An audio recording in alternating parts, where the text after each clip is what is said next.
This is the room for talking about high performance fenestration. So we had assembled some experts to come into the room initially, and I now know that a number of people who have also joined the room are also experts. So we're gonna, I think, have a good discussion. So my role will just be to ask a few questions and get the conversation going. This is a Zoom meeting, not a Zoom webinar, so everybody can talk. You don't have to use the chat box. So this is really 45 minutes of us asking questions to each other about fenestration and things that, you know, maybe we'd always wanted to know. And there are a number of experts on the call from a range of industries. Melissa's from Fabricator. She is an expert in structural glass systems, as is Richard Green, who's working on the consultant side. Tony, expert on the facade, along with Hamid too. I'm sure they know what happens when we don't design the facades right. They do a lot of fix-its. My colleagues Stephen Aki and Ron are here to help if there are any questions on thermal barriers or insulating glass edge seals. Welcome everybody.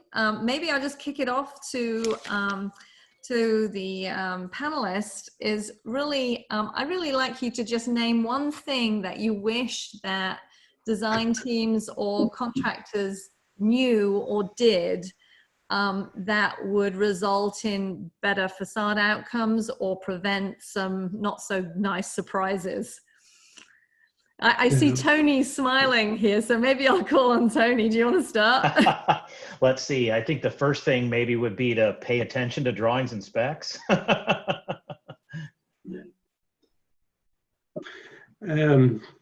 want to say something, if I may.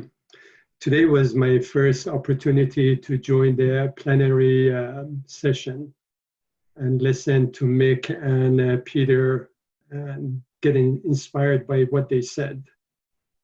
And they talked about the Vitrovum honor and award. And they talked about what is coming in terms of all the initiative that FTI has and how they want to bring the community together. They talked about the basis of what this honors and award is all about. And they talked about the fundamental of the durability, usefulness, beauty. And the fact that what does so in the context of what we are talking about, what is performance? What do you measure? Why does it even matter?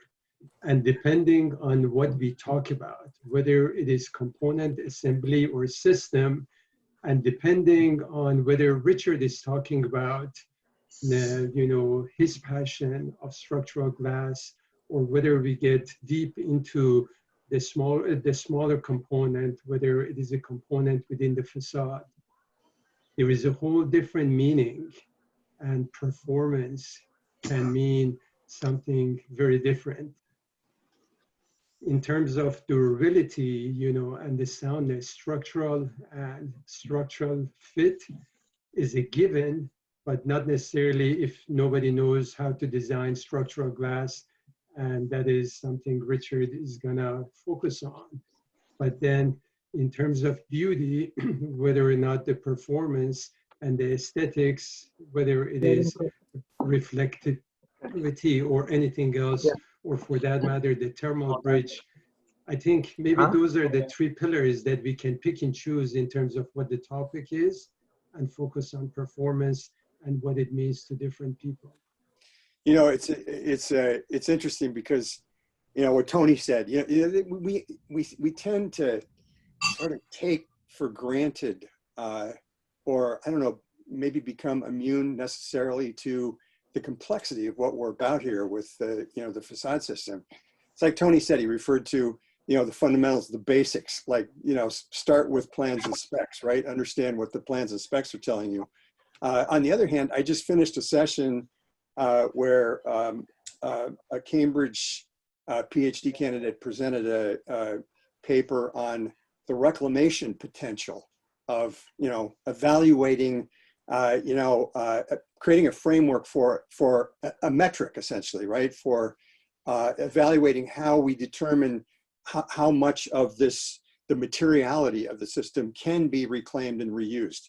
So, and we have our own initiative now at Facade Tectonics, the Facade Metrics Working Group, where we're trying to, wrestle this wicked problem of putting a set of appropriate evaluation metrics in place to evaluate facade systems. And it's really challenging. It's really difficult because, there are both quantitative and qualitative things. You're talking about everything from thermal performance to, these health, wellness, and productivity things, which, have emerged relatively recently in our dialogue about facades. So it's really a challenging problem. Can I jump in? Go ahead, Ayla. I think that's a great point, Mick. Something that we need to develop definitely is a metric for quantifying performance of facade systems. Similar how we have energy usage intensity as a standardized measure of energy usage in buildings. I see a huge need over the next 5 years, sooner if possible, to create a uniform system of measuring facade performance and quantifying. But it's a lot more complex than just energy, because it's energy consumption, daylight, occupant's comfort, visual, thermal, and so on. But ideally, we would develop sort of a system that can be applied to many different building types, regardless of the scale, many different facade systems, which is easy to understand, because if it's too complex, I don't think it's going to get used a lot. So it's a very challenging project, as you mentioned, but hopefully, with the industry, academia, research, we can work on something like that. Yeah. Melissa, from your perspective, you work for a fabricator, both on the metal and the glass side. Is there anything that you wish that you could, the architect or the contractor community would know? I think that the frustration that we sometimes run into is that they understand that a product exists, but they don't necessarily understand in what thicknesses it exists or what sizes it exists. They have these, from an architectural perspective, you have a lot of these AIA presentations, and then you also have people that go in and give the presentation and then talk about their specific product lines and products that they've developed or come out with recently. But I had, for instance, is one of the consulting firms contacted us wanting something that one of the glass manufacturers had said was available. Well, first of all, it was available only on a limited basis. It was only available on certain thicknesses. It was a low E coating, and it was only available on a certain size of glass, but they were sold on this and they wanted it, but it didn't exist in the size that they wanted or the thickness that was required for the size that they wanted. And I think it's difficult. I wish people could see the big picture, the whole picture, because, I think I said this on one of the other discussions. We get a call and say, how big of a piece of IG can you make? Well, that isn't the same as what can we make in a triple? What can we make with this coating? What can we make when we have something very large that requires a half makeup? It's one of those things, and then people get really put out, but the decision tree involved with product selection, it's very difficult to make people understand why we ask so many questions when they just want a quick answer. So it's important to get involved with a fabricator or a systems, the manufacturer of a couple different systems to find out what's available. When when I worked at Novum Structures, I had a list of what I could get from different glass fabricators in what sizes, with what coatings, so that we knew where we were going with it. But I think, unfortunately, sometimes the big picture is lost in the search for the monumental, the limited sight lines, and a high performance. And sometimes not all of those things can coexist. Thanks, Melissa. It looks like Mark raised his hand. Yeah, okay, so, I mean, for the most part, I'm an R&D guy, so this talk about technology, of course, that's my core area, but I'm gonna go a little bit on the broader side. So the whole area of commercial fenestration is lacking behind the industry, like behind residential.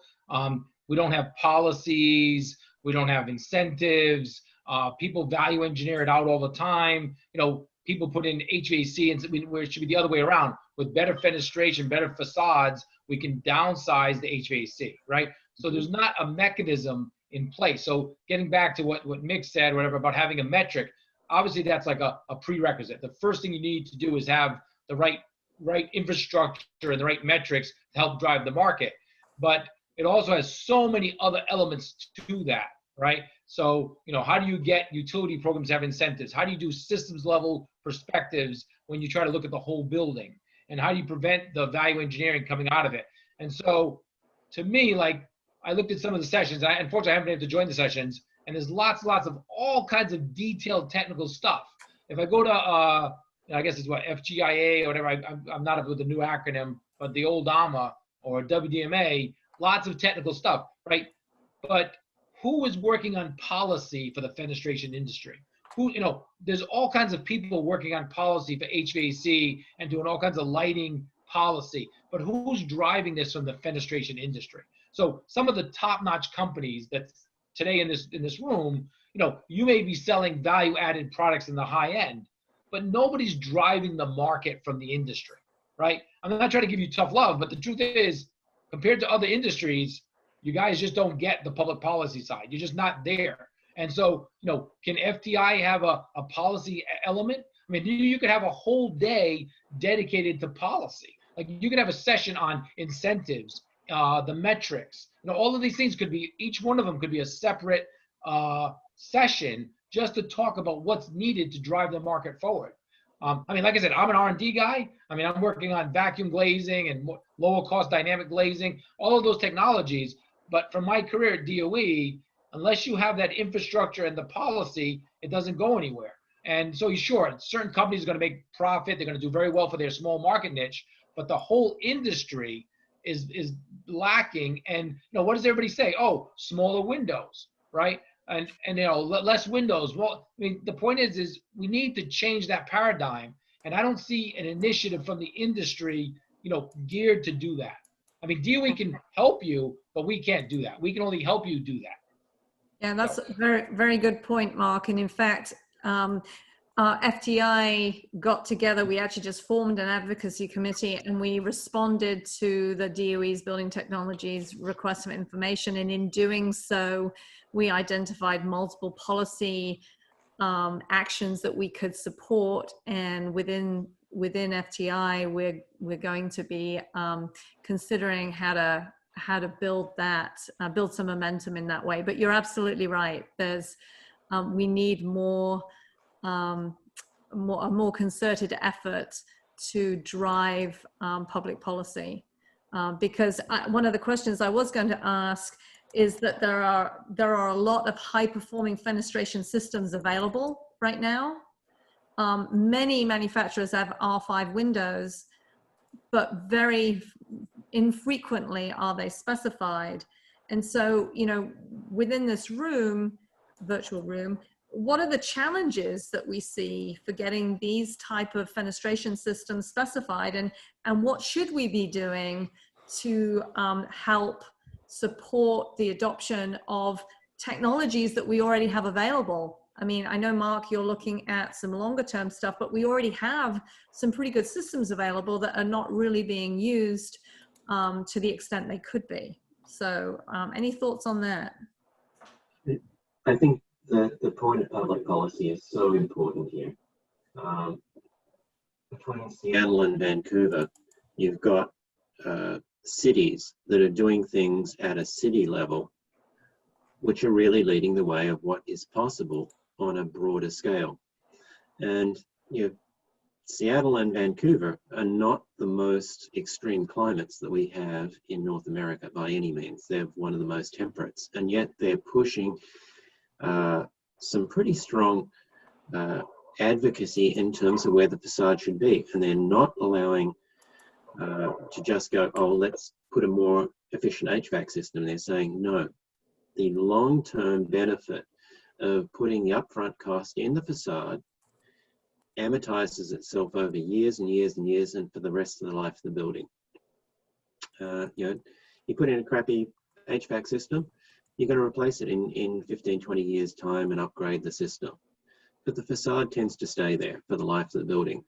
And so there is a priority in getting that facade to be durable and to get that facade being effective and efficient. I'm also going to come back to your original question, Helen, of where are the biggest surprises? And perhaps to Melissa's point is when people try and put the wrong type of facade system in their building. The facade system in itself is it's a front cover item. It's a poster, but it's not always compatible with the building. And so I think where we see people trying to put the wrong product in the wrong space, that's where the designers, the architects, the consultants need to be looking at the compatibility between the structural movements of the building, the movements of the system, and make sure that you're not breaking the system down.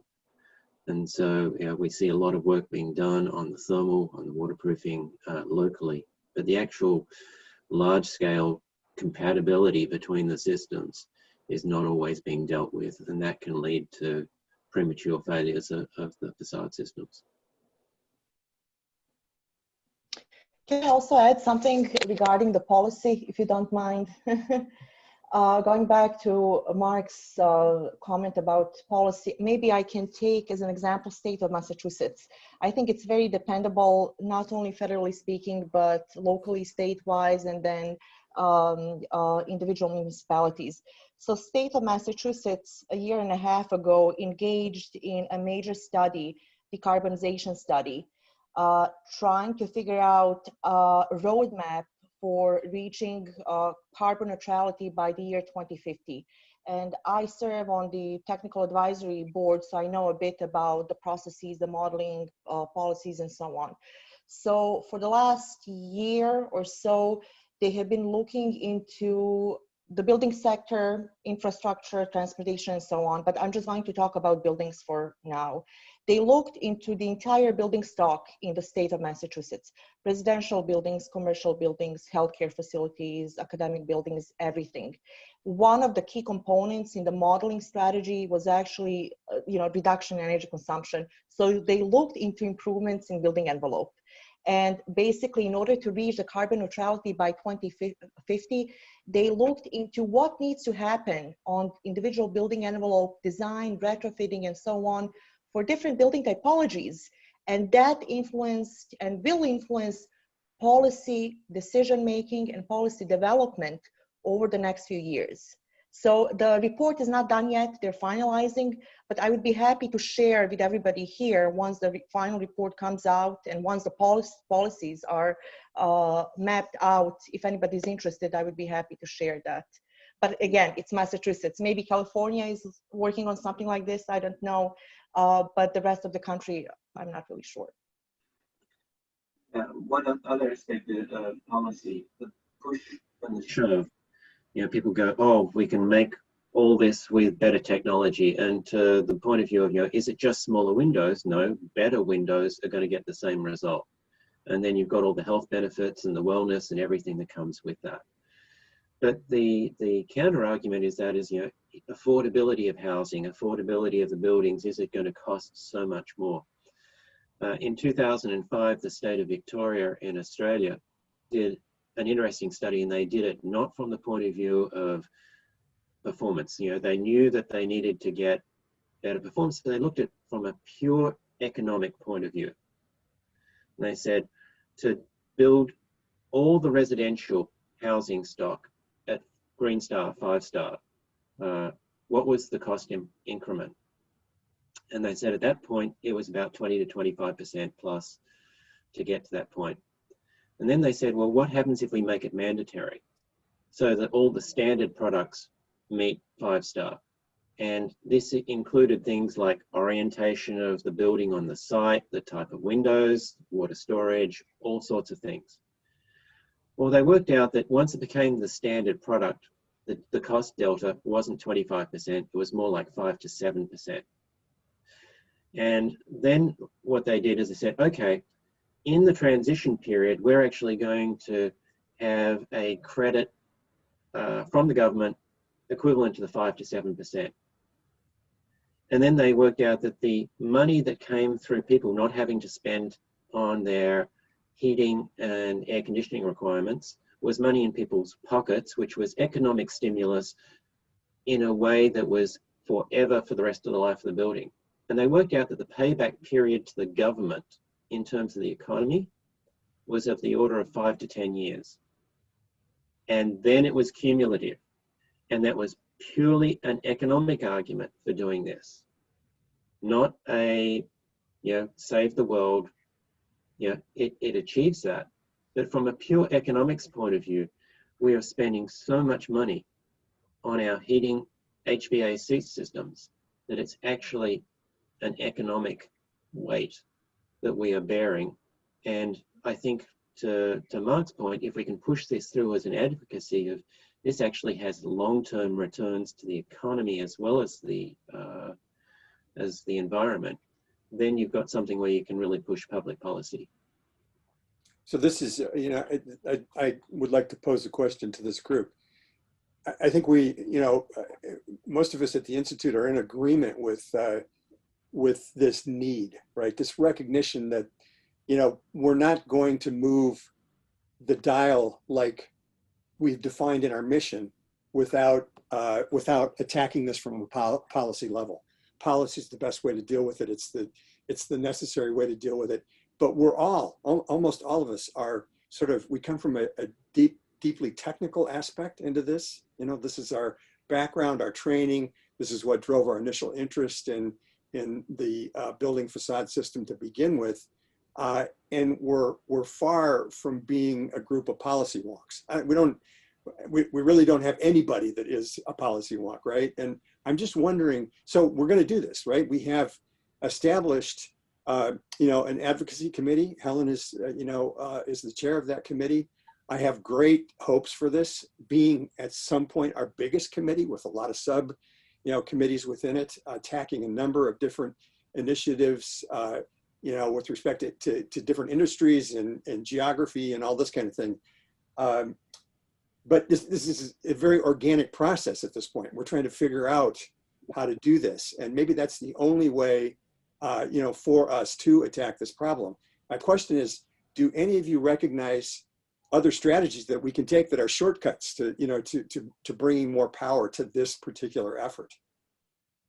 I would say invite the people that are out there on, like Dwayne Johnlin at City of Seattle, the equivalent people in these respective bodies.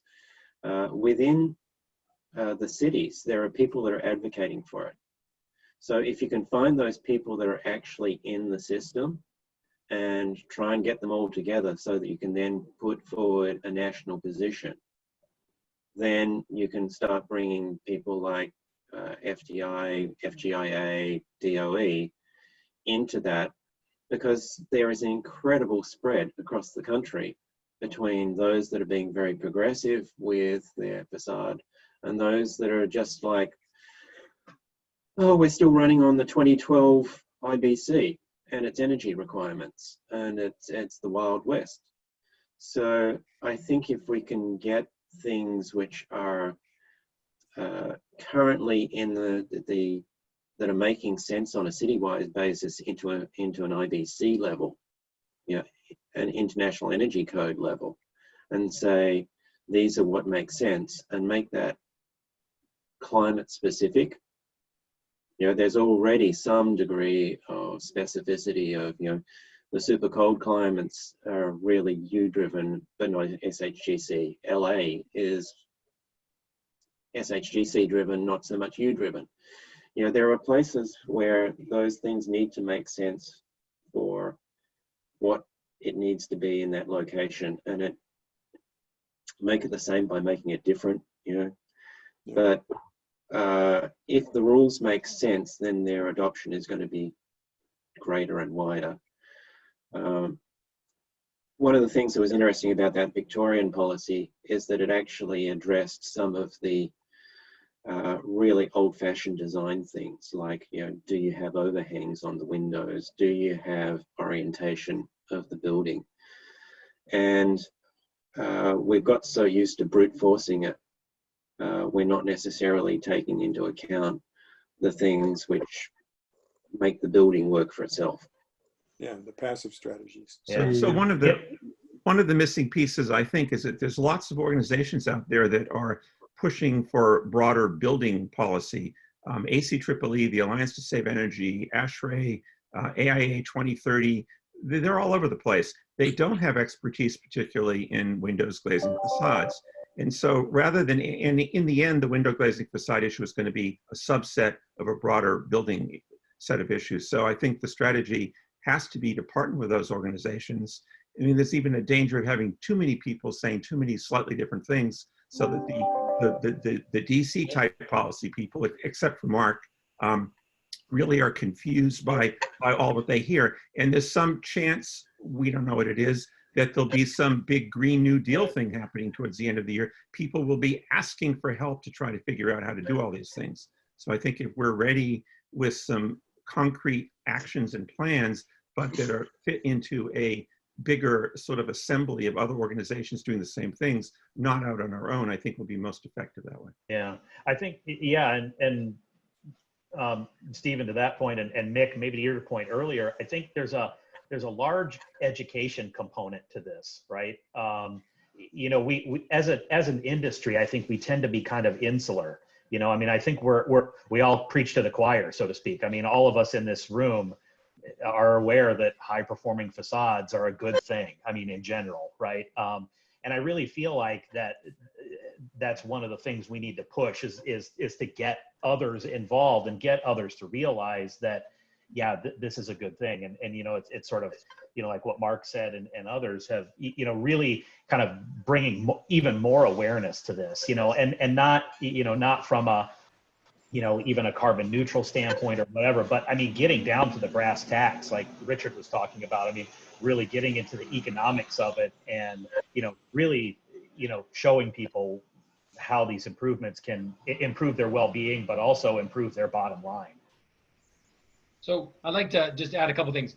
So getting back to Mick's point about a quick hit, right? So obviously it's got to be done in phases. And if I look at the comments that I got from FDI, it's like, you guys are expecting like $100 million worth of activities, and there's a lot, you know, it's a lot of things. So we definitely need some level of prioritization and say, where do we address these things? So, I mean, the two clear, obvious roles are, one is, you know, raising the bar, right? We have lots of people today in America, like I think it's like 40% of commercial windows installed don't have a thermal break, right? You have lots of extruding companies that don't want to sell a value-added product for some reason.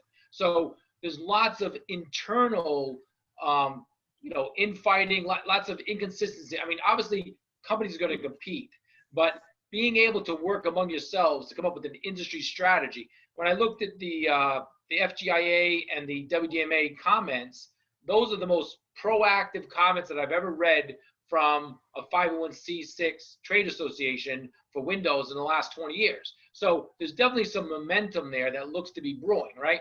So, but going back to Steve's point, if you start dealing with ACEEE and a lot of those advocacy groups, what happens is they get to windows and they're like, you know, this is too darn complicated. And then they got conflicting messages from different companies and they just walk away from it because it's too much. I mean, I've already had people contacting me already for the recent, you know, I'm not supposed to get involved with any kind of lobbying, but if somebody comes to me for technical advice, I can give them technical advice. And you could already see the disconnects between some of the industry folks and some of the ACEEE folks on how do you make it easy for them, right? Going back to the metrics. And so one is, of course, raising the bar up. And then the other one which brings the market forward is, okay, for the really high end, the best possible things that we can do, how do we encourage the holistic design, the systems level design with incentives, you know, things that say, okay, I can have a much more comfortable and low carbon building, and it happens to have a lot smaller HVAC in it if we do it correctly in the first place. And I think, you know, we need to work on both ends of the market. Is how do you drive the market forward and how do you raise the bar?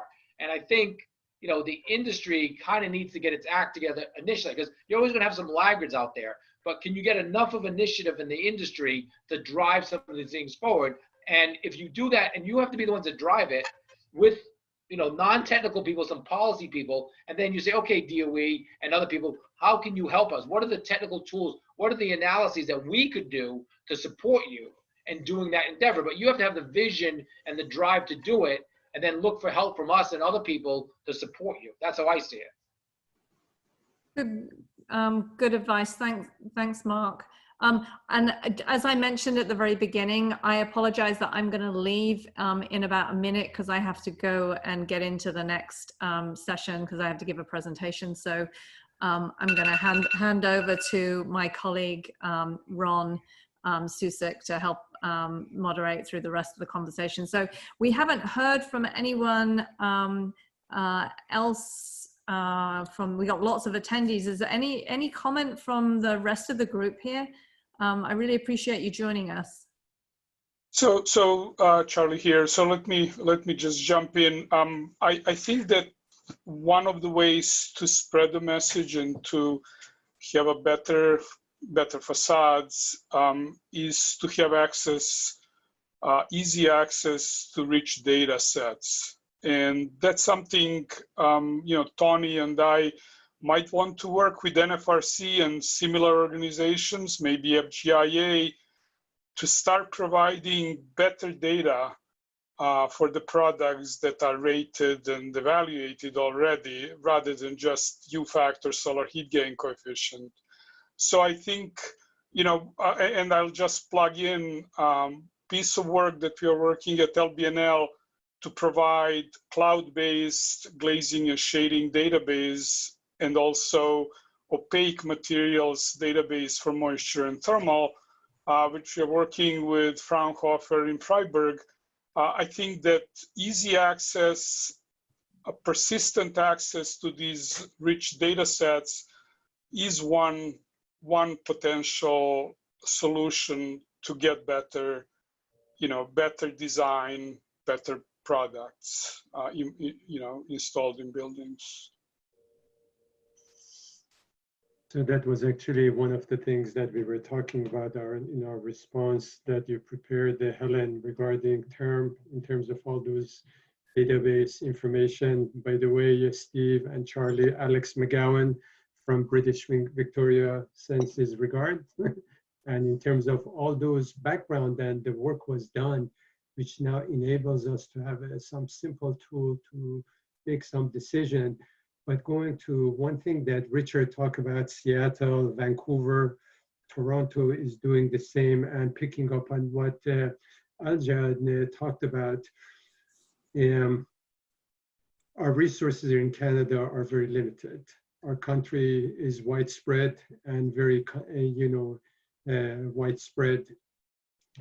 There are certain roadmaps. By sharing those nationwide roadmaps for not only new buildings in terms of what the vision is, but also what the impact is on doing good on existing building is the starting point of where we can go.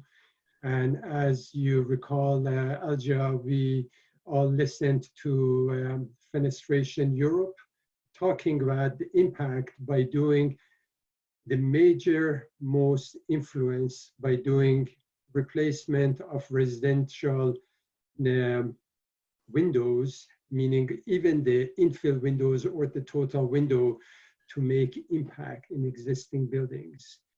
We can probably, to mix point, we can bring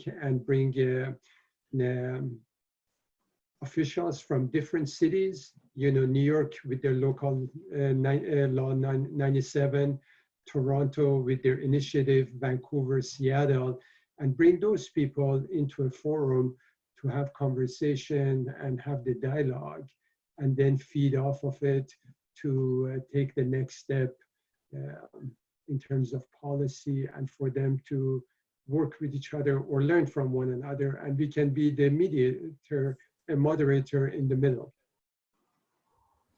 Yeah, I think we need a different strategy for engagement here. You know, I mean, you can see what we're engaging here in this event. You know, and it's this sort of deeply technical network. It's important. It's very relevant, but it's not what Mark is talking about. And I think it's critically important that we figure out how to do this. And we are, in the wake of the World Congress here, we're going to enter a serious strategic planning effort for the Institute. And I think this needs to be at the heart of it, is how we strategically engage these other players like Steve was talking about. And I think that's, you know, that's the best thing that I can see that's been suggested to sort of shortcut this process to impact policy. Yeah, one of the things here, Mick, I saw a presentation with Dwayne Johnlin at City of Seattle. And one of the interesting things out of that was a survey with one of the consultants of what are the popular points that people tend to implement. And perhaps as FTI, we can be looking out to our members and saying, you know, what are the strategies that have made your buildings work? And if we see a common theme out of what's being adopted successfully, then that will give clarity in the way that Mark was talking about when we start going out and saying, you know, these are, of the 20 options, these are the 8 which are getting widespread adoption. And if they're being widely spread, we should stop all the people that aren't doing the right thing from doing it because they're being widely adopted. And that will avoid we arrive with 20 items and people can't work out what to do with them. You say, okay, these are the ones that are working and we're going to push for these 8 to become code rather than good design practice. And I think that way, the code is following what we've already road tested and found works on the buildings. And this is something which I think FTI can be a really important part of that feedback loop. Can I just say one more thing? I don't want to hog this thing, but mostly we've talked a lot about new construction, right? And so the point is, if somebody has an old commercial building with single pane glass, that can last 100 years, right? If you have double pane glass, maybe after 20 or 30 years when it fogs up, you have to replace the glass or people will. The thing is, now we certainly support secondary glazing systems through the ARC recent rating and things like that. But to go after these old commercial buildings with single pane glass, right? The question is, you know, people do all kinds of upgrades to these buildings and they leave the old facade in place. And the thing is coming up with the mechanism to show the system level benefits and the financing packages so that people can actually upgrade the facades. I mean, it is very expensive, but even if you could eliminate the perimeter zone, sometimes that could pay for the whole facade upgrade. That's how expensive it is to upgrade the HVAC. But so having tools and having like a value proposition to go after the existing facades, that's a whole nother major initiative that's got lots of business opportunities for companies, and they need to invest in helping to develop those tools so that they can get those sales. An interesting part of that is the discussions we've had about, you know, the most expensive thing in your building is your people. And if they're not comfortable, they're not productive. And the best way to make them more comfortable is to improve your perimeter glazing. So all of those things, and if we can get the message out there, you know, through well buildings, through all these things about the economic benefits to drive the building, then that comes back into rental because your people are more productive, therefore you can charge more for the rental space, therefore it makes a return period make sense on those facades. Yeah. All right, everybody, we've got just a couple minutes left. Do we want to get any final thoughts in before we all have to break away? Everybody's correct. I just say the last point that Richard made, you know, even having a metric like a occupant comfort metric, right, that deals with, you know, when somebody goes to lease a space you know, having that part of the system, you know, there's all kinds of tools. Now, I don't know what the highest priorities are, but working with the industry to develop what is needed to help make that case for marketing a high performance building or the retrofit of a building. So all kinds of things like that could be done, you know. I'll leave one last thought in something that we brought up in a meeting we had with Helen and the advocacy group a couple of weeks ago. But as opposed to policy, one thing that we talked about is the, you know, giving incentives to owners to do things, either through financial incentives, through tax rebates, stuff like that, to hold out a carrot to get people to drive to make change instead of always making it requirements of policy and law. If people will do things more because they know there's an economic advantage to them by getting a rebate, could that be another way to entice people and owners and everyone to change? So Matt, that is a policy. That's a big part of the policy. So you have voluntary policies with incentives, with branding and labeling. There's, you know, that is part of the policy set. When I say mandatory, that's only one small element. Most of your policies are on the voluntary side. But if we don't even have the information to promote it to a utility to put in place the incentives, right? And then the metrics to how do you implement, we can have solar heat gain and U values, but we don't have a facade metric that they could put in place and say, okay, how can we pursue that? So yeah, when I talk about policies, the vast majority of the policies I have in mind are certainly voluntary and then some mandatory. But I just want to be clear on that. I mean, so just, I mean, I'm a technical guy, but I also have extensive, you know, years and years of working on all of these policies. And so the windows industry is lacking far behind. Residential has been successful because of Energy Star, but commercial doesn't have anything. Good point. Yeah, thanks, Mark. Well, obviously, there's a lot to do. This was really, I think, an important dialogue that went on here. There's a lot to do. We need all the help we can get. You know, please consider leaning in as much as possible and pull in the people that you know that can be helpful with this. You know, we need to do this.